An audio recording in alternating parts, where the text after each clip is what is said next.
everybody. So this is our lecture that is all about naturalism and the awakening. So the Awakening is the novel that we're reading for class. And naturalism is one style of writing that the Awakening kind of falls in line with. So we're going to look at some examples of that. To find naturalism, the article about naturalism, you can go to Canvas, and under our schedule here, you'll see this link right here. If you click on that link, that'll take you to an article that's all about naturalism in American literature. You also should have read The Awakening, chapters 1 through 6, and the background information for The Awakening before looking at this particular lecture. Okay.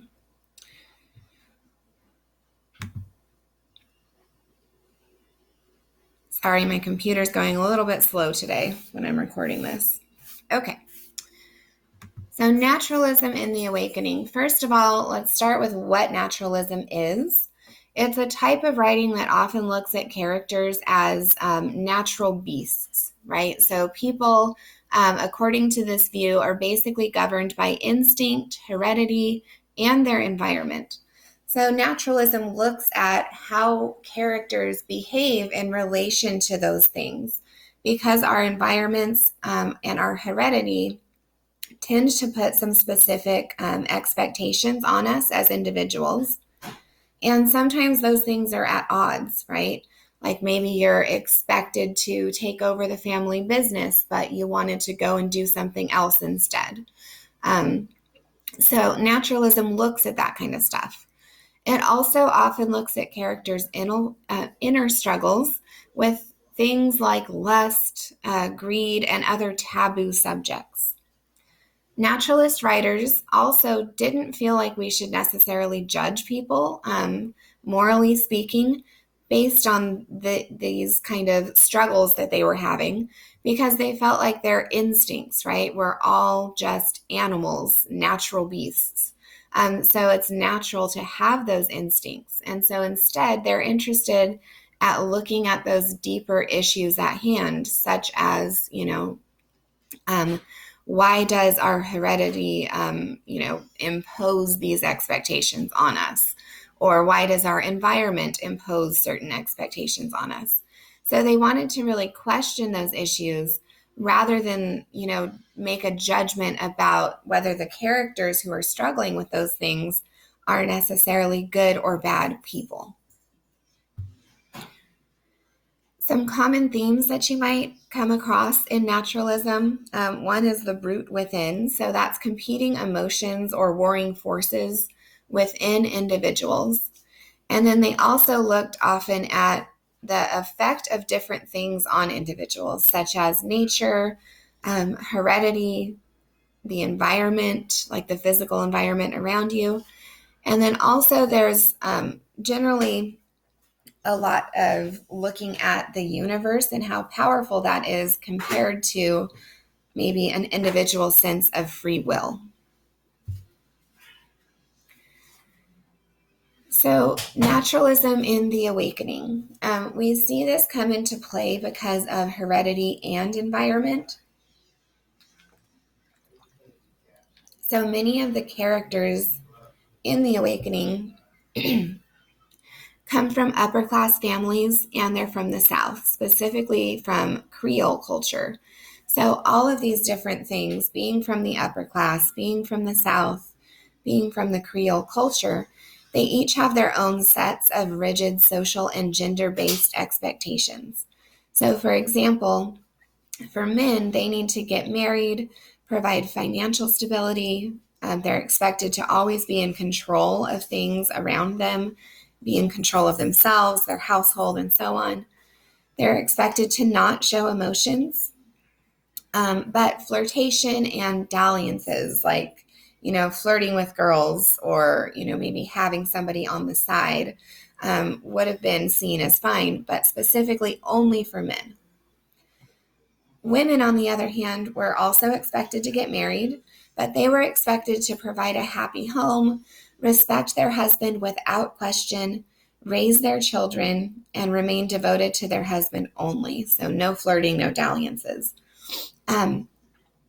Edna, Leonce, and their friends all come from this type of background. One important thing to note, though, is that Edna herself is not part of Creole culture.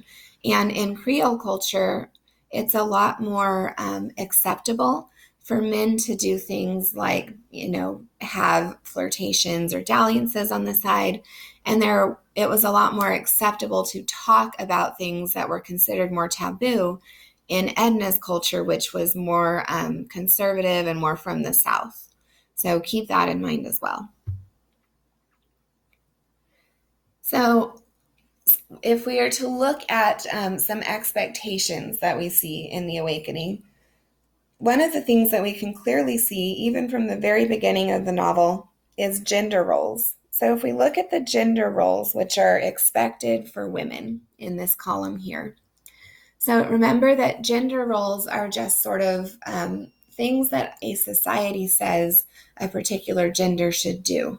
So in this case, when the novel takes place, women are still viewed as property. They're expected to stay, the typical like pretty, their society's version of that, and also proper at all times. So they're really expected to be, sort of model women, meaning they are respectful, they're quiet, they keep their emotions in check. They're constantly worried about keeping their husbands and their children happy. And those are some of the expectations. And we have evidence from the text that shows this in the very first chapter. I believe it's chapter 1. It might be chapter 2.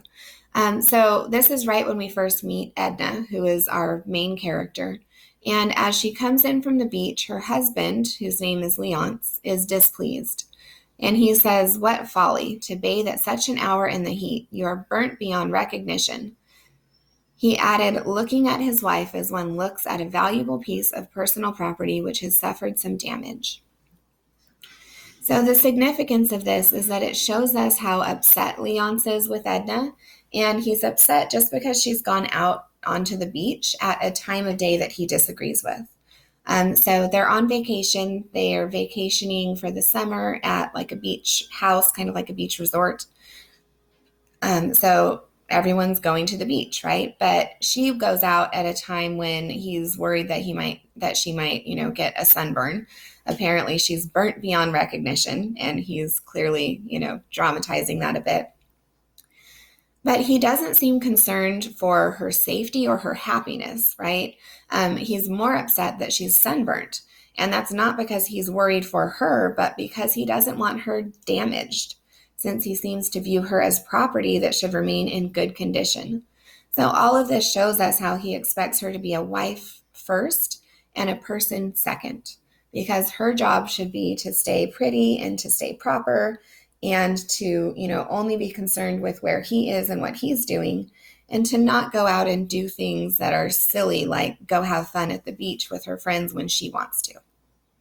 So this is some pretty good evidence that helps us understand sort of the expectations that were in place at the time, because this sort of a dynamic between the husband and the wife would have been completely normal. Another example that I want to talk about is where naturalism looks at the universe versus the individual. So in this case, the universe is represented by all of those social norms that are in place, right? So not just gender norms, but also social norms. And some of these are listed here. So men have all the power in relationships. They're, expected to be in charge. Men can come and go as they please, meaning they could, be out and about doing whatever they want at any time of the day without being questioned by their wives at all. Whereas women are expected to dote on their families at all times, no matter the personal cost. So no matter what's going on, if something in the family or someone in the family needs attention or help, then it would have been the woman's job to do that without question and without complaint. So some evidence for this happens in early in the novel on page 14 in my edition. And this is when Leonce comes home from a gentleman's club. And he comes home late. It's, I think, like 11 o'clock at night or something. So not super late, but late enough that Edna would have already been asleep. And she is. She's already put the kids to bed. So it's kind of a quiet house. But he comes home drunk and wants to talk. So he wakes Edna up to chat about just nonsense. Like he's just sort of gossiping with her. And he doesn't think twice about waking her up and disturbing her to do that. And again, this would have been completely normal behavior. So they live in a world where these are just the expectations, though that that men can kind of come and go and do what they want and act how they want, whereas women would have been expected to just be there to support the family, and to make their husbands happy and to take care of the kids. So even being woken up by an obnoxious drunk husband, Edna's just expected to be like, yes, what do you need? Let's talk about that. So the universe is, playing a powerful role in her life. Then we have the individual on this side. So in this case, that's represented by Edna. And she wants these things here, right? She wants maybe some basic mutual respect in her relationship. She wants basic things such as not being disturbed when she's sleeping, being allowed to go outside to socialize whenever she wants, right? Like when she went to the beach. However, at this point in the novel, she still realizes that these things just aren't possible. And they're not possible due to forces outside of her individual control. So she has been sort of groomed for this life, for her entire life, just like, all of the other women at the time, and just like all of the other men were groomed for a certain life. So she was expected to grow up and to marry and to play this role that she is playing. So she realizes that having that mutual respect and having that freedom are just things that are not possible for her, due to those outside forces, right? And evidence that we have for this is that she does go ahead and wake up and speak with Leonce when he comes in and he's, drunk and being obnoxious. And then a few pages later, all of her friends even tell her what an amazing husband he is and how he's the very best husband ever. And she agrees with them. And their reasoning is that she always gets nice presents from him, in this case, bonbons, which are like little chocolates. So he could basically appease whatever it was that he was doing, that might have, temporarily started to upset her a little bit, even if she tried to hide it, by, giving her presents and providing a stable home for her. And because he does those things, he's fulfilling his role, and that's what he's supposed to do. So the individual is really taking a back seat here, right? Edna doesn't get to choose what she wants because of the world that she is in. And you could say the same thing about Leonce as well. I mean, he's expected to, play this particular role. Another thing that we see a lot in naturalism is internal contradictions. So we see people who realize that a lot of things are out of their control, but who also can't ignore those desires that they have as individuals. So one of the things that starts to come into play early in the novel is Edna's desire to be an ideal wife and mother, and how that's contradicted with Edna's desire to be an individual and do things that make her happy. So for instance, we've got on this side where Edna really wants to be an ideal wife and mother because that's how she's been raised. That's everything that she has ever seen, and she wants to grow up and do those things. So now here she is in her 20s, married with children, and she wants to fulfill that role. So some of the evidence that shows us that she's trying to fulfill that role are these things here. So first, Edna knows that this other character, Robert, is a flirt. He's notorious. He flirts with a different girl every summer. And she says that she's glad that he hasn't tried flirting with her because it would have been, quote, unacceptable and annoying. She also feels a bit out of place in Creole society because they express themselves so freely. So remember that Edna comes from a little bit of a more restrictive background than the Creole society that she's in for the summer. And also in Creole society, it's not like everything's a free-for-all, but men can do things like flirt more, and everybody can kind of talk about more taboo subjects a little bit more freely than they could in the South where she was from. Well, in certain parts of the South where she was from. So it's a little bit uncomfortable for her at first. Also, Edna refuses to go to the beach with Robert at first. So he's inviting her and kind of, maybe starting this flirtation with her a little bit. And she says, no, I'm not going to go out, to the beach with you. Edna also mentions early in the chapter or in the novel, that she wants to spend time with her children. But they just come up to her for the bonbons that her husband had given her, right? They just want candy and then they run off. But she still has that desire, to spend time with her kids and to be, an ideal mom. But in the same chapters, in the same beginning part of the novel, we also see her starting to, pull towards that individual side of herself. So she grows accustomed to shocks, such as hearing about affairs. And that comes from this, self-expression that the Creole culture is a little bit more known for and more open with.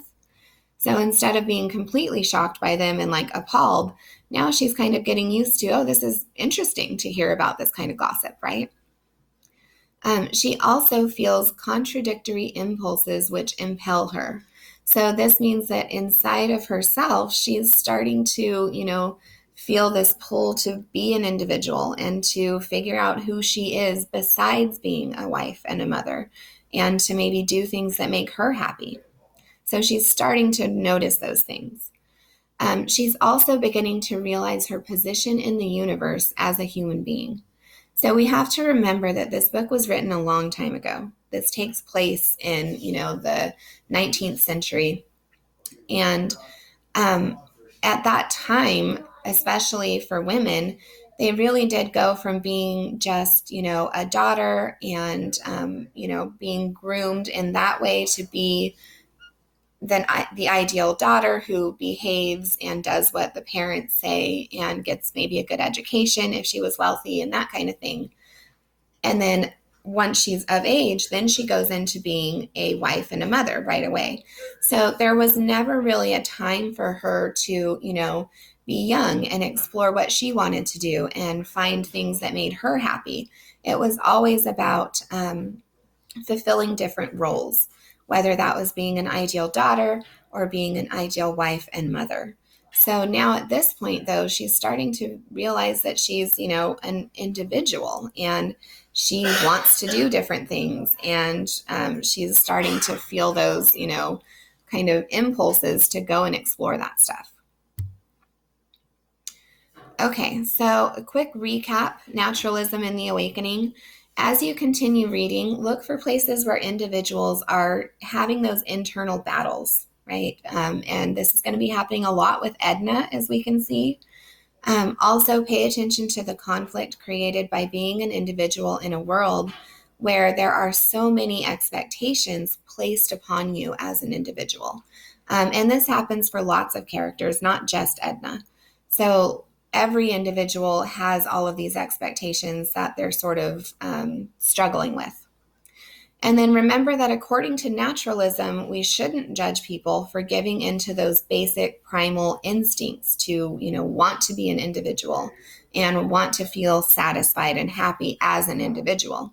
However, you should be judging for yourself whether or to what extent you agree with this idea, right? So just because naturalism says we shouldn't judge people for giving in to those instincts, that doesn't mean that you're not allowed to. This is just one way of looking at it. So you need to judge for yourself what you think about whether we should judge them. Like, are they good people? Are they right or wrong? And to what extent for giving into those individual wants, rather than maybe, being the good wife and mother or being the good husband or whatever those other expectations might be.